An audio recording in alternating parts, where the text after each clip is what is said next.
my dears, welcome back to Xylem Learning. പരീക്ഷാകാലം second ടേമിൻ്റെ കഴിയാൻ പോവാണ്. ഇനി ആഘോഷത്തിന്റെ കാലമാണ്. പക്ഷെ ഒരുപാട് ആഘോഷങ്ങളുമായിട്ട് നിങ്ങളുടെ സമയം നിങ്ങൾ കളയരുത്. ഒരു ദിവസം കുറച്ച് സമയം യൂസസിന് വേണ്ടിയിട്ടൊക്കെ മാറ്റി വെക്കണം കേട്ടോ. ഇന്നിതാ നാളത്തെ പരീക്ഷയ്ക്ക് വേണ്ടിയിട്ടുള്ള ഒരു ചോദ്യമാണ്.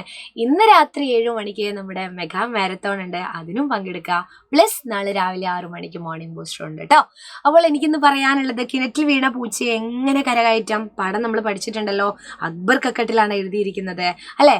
അതിലുള്ള ഒരു ചോദ്യമുണ്ട്, ഉറപ്പായും സാധ്യതയുള്ള ഒരു ചോദ്യമാണ്.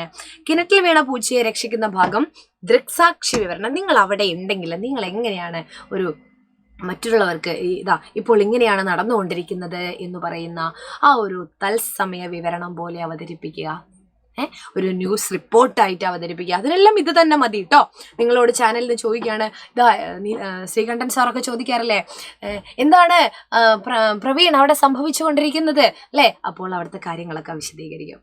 അങ്ങനെ നിങ്ങൾക്ക് എഴുതാം ദൃക്സാക്ഷി വിവരണമായിട്ട്. നമുക്കൊന്ന് പറഞ്ഞു നോക്കിയാലോ അല്ലേ. അപ്പോൾ എന്താണ് പ്രിയപ്പെട്ടവരെ എന്നൊക്കെ പറഞ്ഞു തുടങ്ങാം അല്ലേ. ദൃക്സാക്ഷി വിവരണം. ഇപ്പം നിങ്ങൾ അവിടെ ഉണ്ട്, അത് മറ്റുള്ള ഒരാൾ കേൾക്കുന്ന സമയത്ത് അവരത് കാണുന്നത് പോലെ, അവരവിടെ ഉള്ളതുപോലെയുള്ള പ്രതീതി അവർക്ക് കിട്ടണം. ആ രീതിയിൽ നിങ്ങൾ എഴുതണം കേട്ടോ. അപ്പോൾ അതാണ് ഞാൻ ഇപ്പൊ പറയാൻ പോകുന്നത്.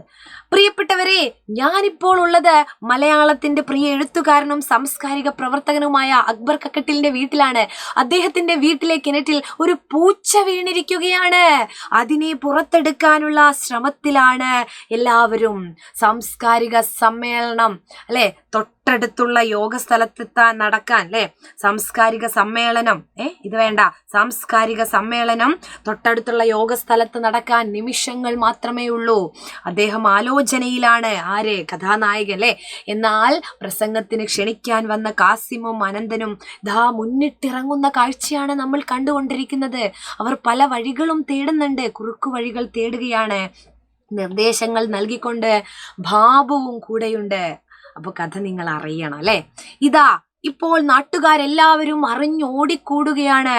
പലരും പല നിർദ്ദേശങ്ങളും പറയുന്നുണ്ടെങ്കിലും പൂച്ച കരകയറുന്ന ഒരു അതും നമ്മൾ കാണുന്നില്ല. പൂച്ച പേടിച്ച് ഓടുകയാണ്, കിണറിന്റെ വക്കിലൂടെയൊക്കെ ഓടുകയാണ്. അവസാനം അനന്തൻ കിണറ്റിലിറങ്ങി. അനന്തനാണ് കിണറ്റിലിറങ്ങുന്നത്.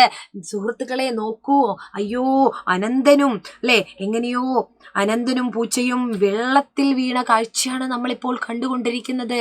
അനന്തനും പൂച്ചയും വെള്ളത്തിൽ വീണിരിക്കുകയാണ്. അനന്തൻ എങ്ങനെയോ പൂച്ചയെ പിടിച്ച് കിണറ്റിൻ കരയിൽ എത്തിച്ചിട്ടുണ്ട്. വളരെ ആവേശഭരിതവും രസകരവുമായ സംഭവ വികാസങ്ങളാണ് ഇവിടെ നടക്കുന്നത്.